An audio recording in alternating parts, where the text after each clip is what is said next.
डोडो TV.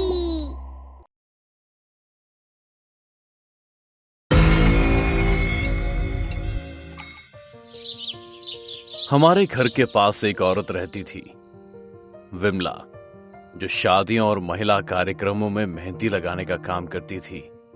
उसकी मेहंदी की तारीफ पूरा शहर करता था। दीदी, आपकी मेहंदी का कोई जवाब नहीं। मैं अपनी शादी में आपसे मेहंदी लगवाऊंगी। हाँ भाई, लगा दूंगी, लेकिन पता नहीं तब तक मैं जिंदा बचूंगी भी या नहीं। विमला कुछ दिनों से बहुत ही निराश रहने लगी थी। उसे एक अनजान डर सताने लगा था कि उसकी मौत जल्दी हो जाए। यार देख ना, विमला ने मेहंदी को क्या पैटर्न बनाया है। कुछ अजीब नहीं लगता? हाँ यार, मुझे तो ये पैटर्न कुछ अजीब नहीं, बहुत ज्यादा अजीब लग रहा है।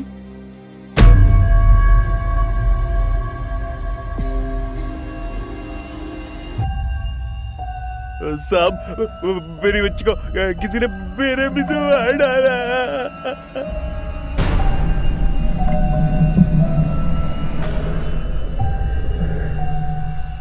कुमार, एक एक कोना छान मारो, एक भी सुराग छूटना नहीं चाहिए। पुलिस के लिए मामला बहुत पेचीदा होता जा रहा था। ना तो कोई सुराग हाथ लगा और ना ही मर्डर का मोटिव समझ में आया। यहाँ तक कि सुसाइड का एंगल भी नहीं था। मैंने अपने 20 साल के करियर में इतना उलझा हुआ केस नहीं देखा। सर, अभी तो ये मामला और उलझेगा, क्योंकि उसी एरिया में 2 और मर्डर हुए हैं। क्या? कब? कैसे? सर, 2 लाशें बहुत ही बुरी हालत में, और यहाँ भी कोई सुराग नहीं मिला।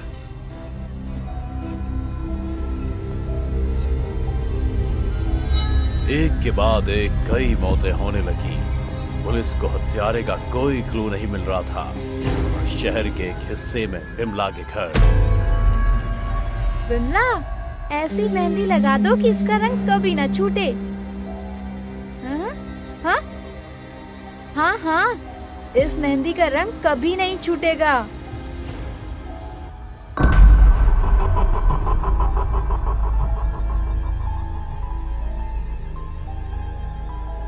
कुमार, मैंने इन मौतों में एक कॉमन चीज नोटिस की है। यह हत्यारा सिर्फ लड़कियों को अपना शिकार बना रहा है। और सबसे ज्यादा चौंकाने वाली बात, उन सभी लड़कियों के हाथ पर मेहंदी लगी है। हाँ साहब, मैंने भी गौर किया है। हो ना हो, इन सभी हत्याओं के पीछे का रहस्य मेहंदी से ही सुलझेगा।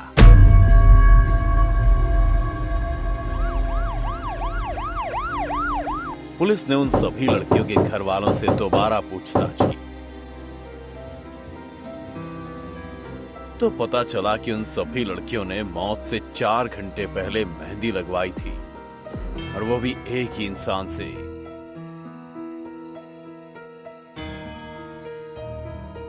अब इंस्पेक्टर का पूरा फोकस मेहंदी लगाने वाली विमला पर था। सर, मैंने किसी का खून नहीं किया, मैं तो बस मेहंदी लगाती हूँ।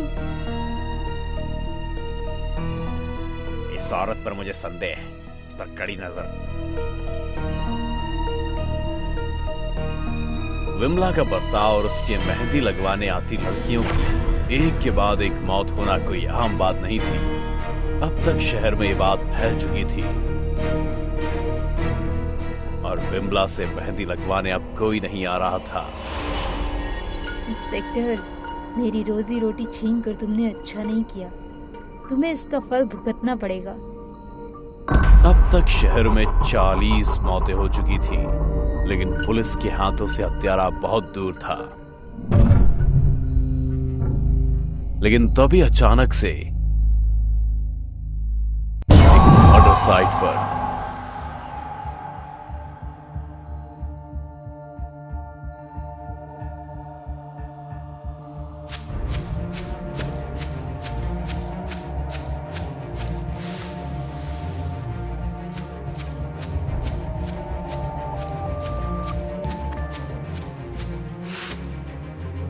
अब तुम नहीं बच सकती। हमने तुम्हें रंगे हाथों पकड़ लिया है।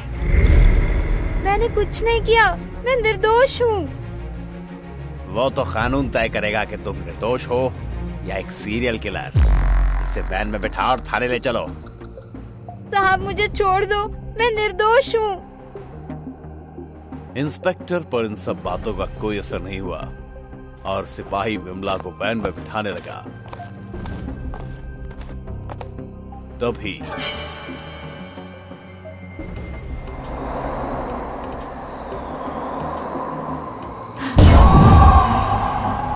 इस औरत को छोड़ दे इंस्पेक्टर।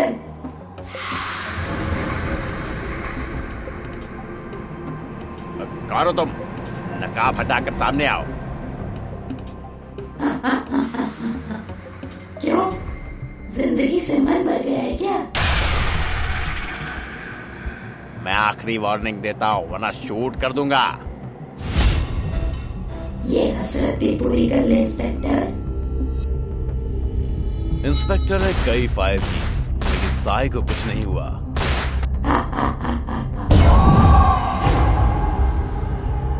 सर, ये कोई भूत है, हमें अपनी जान बचाकर भागना चाहिए। भगवान साथ है हमारे, डरो मत, कुछ नहीं होगा। अब मेरी बारी है।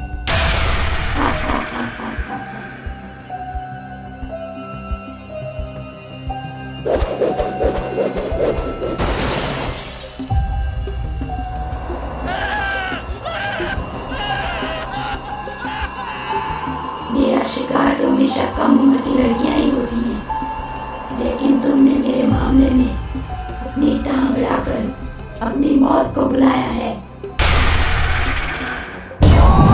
इन्हें मत मारो, जाने दो इन्हें। अब बंद कर दो ये मौत का खेल। बहुत से मासूम इंसानों की जान ले ली तुमने, अब मुझसे ये खूनी खेल और नहीं खेला जाएगा। तू तो बहुत काम की चीज है, तेरी मेहंदी तो मुझे शिकार दिलाती है। अगर तू चाहती है कि मैं इन दोनों की जान बख्श दूं, तो जैसा चल रहा है वैसा ही करती जा। तुझे तेरे पापों की सजा जरूर मिलेगी चुड़ैल। इंस्पेक्टर धीरे धीरे आगे बढ़ा और चुड़ैल ने उसे गले से पकड़कर एक हाथ से उठा दिया। तू देगा मुझे सजा। मुझे तेरे जैसा कोई भी इंसान नहीं मार सकता। तभी इंस्पेक्टर के गले में लटका ओम उसे दिखाई दिया और फिर उससे शक्ति निकली। कुछ देर तड़पने के बाद चुड़ैल का अंत। उन लड़कियों को क्या पता था कि विमला की मेहंदी का रंग सच में कभी नहीं छूटेगा।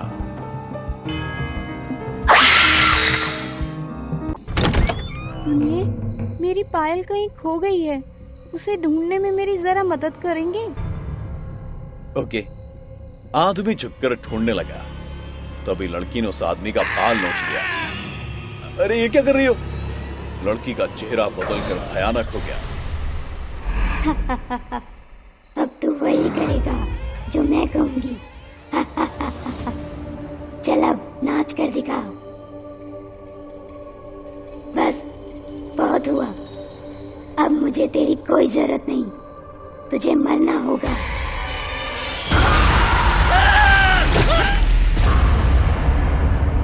एक कपल विशाल और विनी कार से अपने गांव जा रहे थे। सुनसान सड़क, अंधेरी रात, कुलभाटा गांव से गुजरते वक्त सुना इस गांव में एक नाचने वाली चुड़ैल की दहशत है। अरे तुम एक पढ़ी लिखी औरत हो, इस तरह की चीजों में विश्वास कैसे कर सकती हो?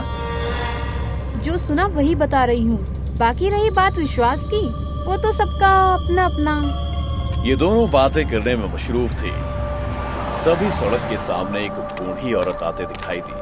विशाल ने अचानक ब्रेक लगाया। बूढ़ी औरत पास आई और बोली, क्या आप मुझे आगे के गांव तक छोड़ सकते हैं? रात काफी हो चुकी है। विशाल और विनी एक दूसरे को देखने लगे। एक अनजान औरत को इस तरह लिफ्ट देना सुरक्षित नहीं था, लेकिन विशाल ने कुछ सोचकर उस बूढ़ी औरत को लिफ्ट दे दी। अब कार में विशाल और विनी के साथ एक अनजान औरत भी थी। आप तो इसी इलाके की है ना? क्या आपको उस नाचने वाली चुड़ैल के बारे में पता है? इस इलाके में कोई ऐसा नहीं जिसे उसके बारे में ना पता हो। उसके नाम से ही खौफ खाते हैं सब। मैंने भी उस चुड़ैल के बारे में कहानियाँ सुनी हैं। मुझसे ज्यादा नहीं सुनी होंगी। एक कहानी है कुछ साल पुरानी। दो दोस्त छुट्टियां मनाने के लिए आए थे। वो जाड़े की रात थी। यहीं इसी रास्ते पर अपनी जीप पर सवार। भाई काफी टाइम से कोई ट्रिप के लिए प्लान कर रहा था, अब जाके कहीं निकल पाए।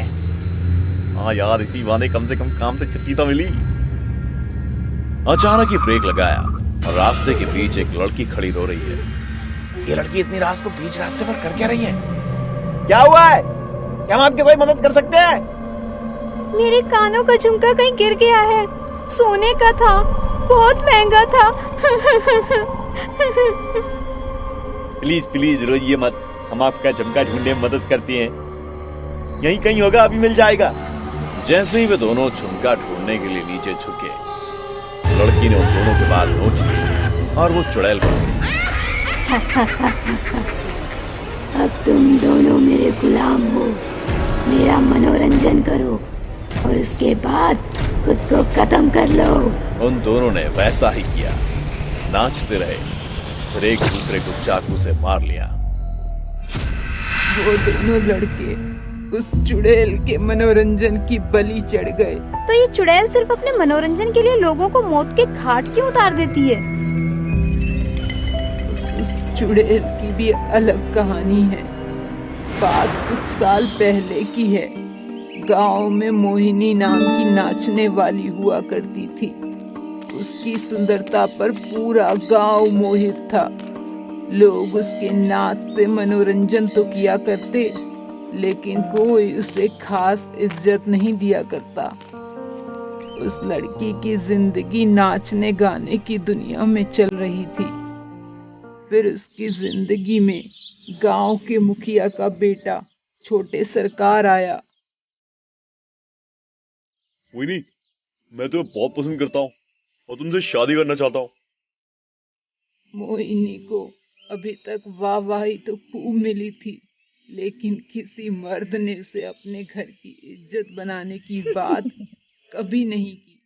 इसलिए मोहिनी खुश हो गई। आप बहुत भले हैं छोटे सरकार। दोनों के बीच मिलने जुलने का सिलसिला बढ़ने लगा। वे दोनों दुनिया की नजरों से बचकर अकेले में मिलने लगे। हम शादी कब करेंगे? बस कुछ दिन और, फिर मैं पिताजी से बात कर लूंगा और फिर हमारी शादी बस।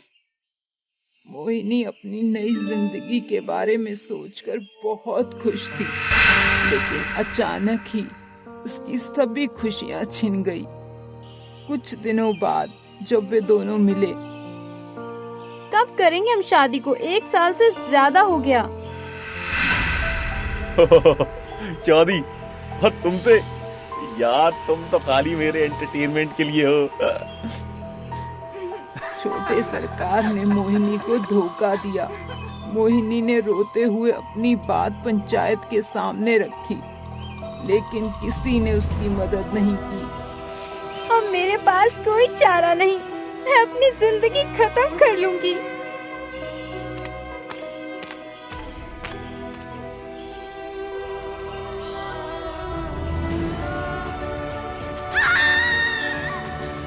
मोहिनी ने अपनी जान दे दी और पूरा गांव तमाशा देखता रहा। लेकिन कहते हैं ना, मौत अंत नहीं होती। मोहिनी अब चुड़ैल बन चुकी थी और सबसे पहले उसने छोटे सरकार से बदला लिया। फिर तो धीरे धीरे इन सभी लोगों की मौत होने लगी, जिन लोगों ने कभी मोहिनी को मनोरंजन की चीज समझा था। पहले मोहिनी इंसानों का मनोरंजन करती, फिर उन्हें मौत के घाट उतार देती। कई निर्दोष इंसानों को मौत के घाट उतार दिया मोहिनी ने। और ये बदला अभी तक बदस्तूर जारी है। मुझे नहीं लगता इस कहानी में कोई सच्चाई है। इसमें सच्चाई नहीं है, मैं नहीं मानती। जिस बात का कोई प्रूफ ही नहीं है उसे कोई मान कैसे सकता है? मैं तो नहीं मान सकता। तुम्हें सबूत चाहिए तो फिर पीछे मुड़कर देख लो। सबूत नहीं, अब तुम्हें मिलेगा मनोरंजन। ये क्या मजाक लगा रखा है आपने? आप उतरिए कार से। अभी मनोरंजन बाकी है। विशाल गुस्से में आ गया और बुढ़िया को कार से उतार दिया। अब बहुत हुआ, आपका मजाक ना हद पार कर रहा है, हम आपको यहीं छोड़ रहे हैं। बुढ़िया विशाल को ज्यादा गुस्से में देख, अरे सर, आप तो बुरा मान गए, हम तो प्रैंक कर रहे थे। वो देखिए कैमरा। प्रैंक की बात सुनकर विनी और विशाल थोड़े शांत हुए। इस प्रैंक से अच्छे अच्छे लोगों को डराया, लेकिन आप लोग एक पल के लिए भी नहीं डरे, ऐसा क्यों?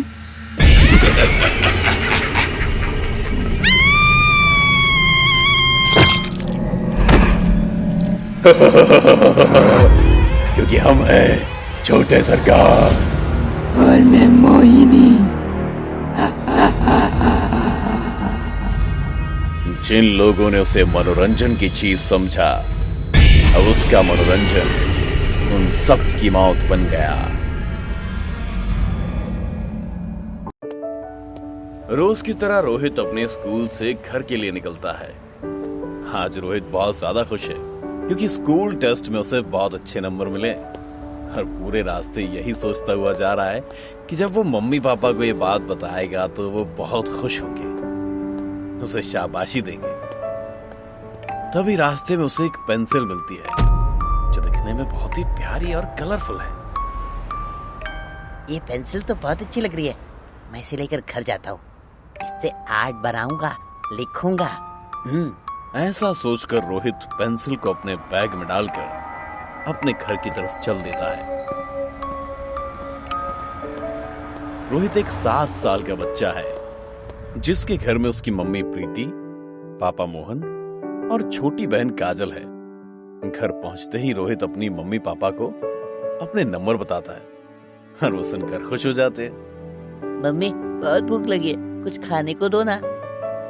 ये लो बेटा, खाओ, मैंने तुम्हारे पसंद का खाना बनाया है। इसी तरह दिन बीतता है और रोहित सो जाता है। अगले दिन रोहित उठता है।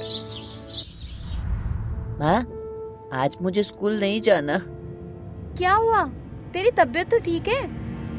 माँ, पेट में दर्द है।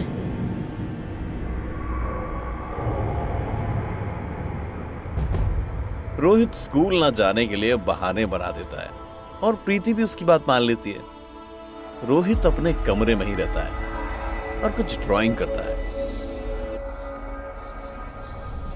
रोहित के पापा ऑफिस जाने के लिए निकलते हैं और वो कार ड्राइव कर रहे होते हैं। तभी उन्हें कार के मिरर के पीछे की सीट पर कोई बैठा हुआ दिखता है। बड़े बड़े नाखून, उल्टे पैर, बड़ी बड़ी लाल आंखें, जला हुआ सा चेहरा और काली साड़ी पहने एक बड़ा सा साया नजर आता है। डर के मारे मोहन की गाड़ी पेड़ से टकरा जाती है और वो बेहोश हो जाता है। वो पिशाचिनी कार में से मोहन को उड़ाकर बाहर ले जाती है। इंसानी खून, अरे कितने दिनों बाद मिला है। ऐसा कहकर वो मोहन का पेट फाड़ती है और उसका खून पीने लगती है। उसके शरीर पर जगह जगह खून के निशान हैं और खून टपक रहा है। पिशाचिनी के मुंह पर खून लगा है और नाखूनों पर भी। पिशाचिनी गायब हो जाती है और मोहन की लाश वहीं बहुत खराब हालत में पड़ी है।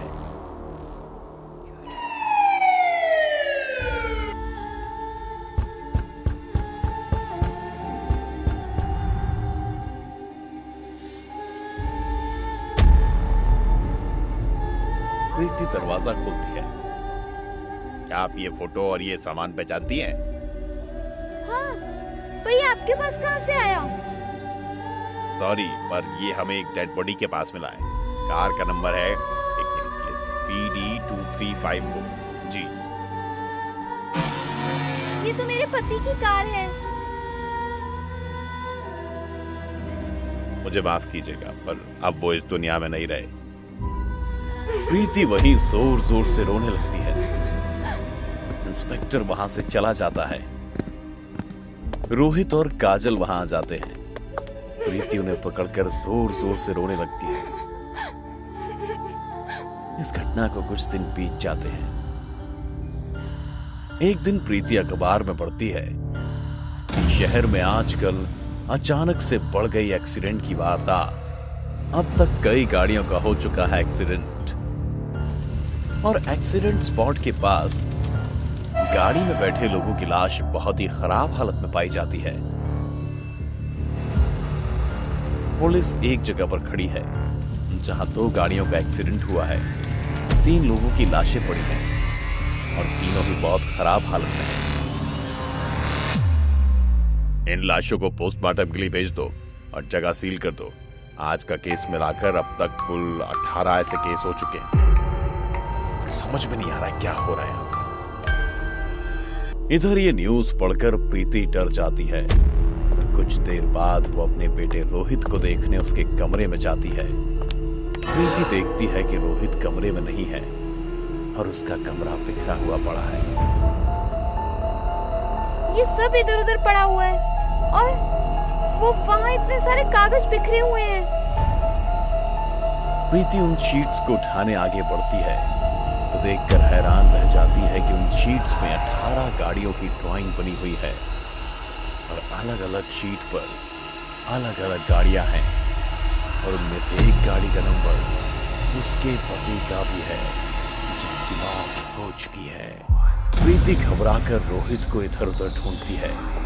रोहित उसे कहीं नहीं मिलता। वो रोहित की पेंसिल, वो शीट डस्टबिन में डालकर उदास होकर बैठ जाती है। तभी उसे वो पिशाचिनी नजर आती है। उस बड़ी बड़ी लाल आंखों वाली पिशाचिनी जिसके पैर उल्टे हैं, बाल उड़ रहे हैं। उसे देखकर प्रीति डर जाती है। क्या सोच रही है?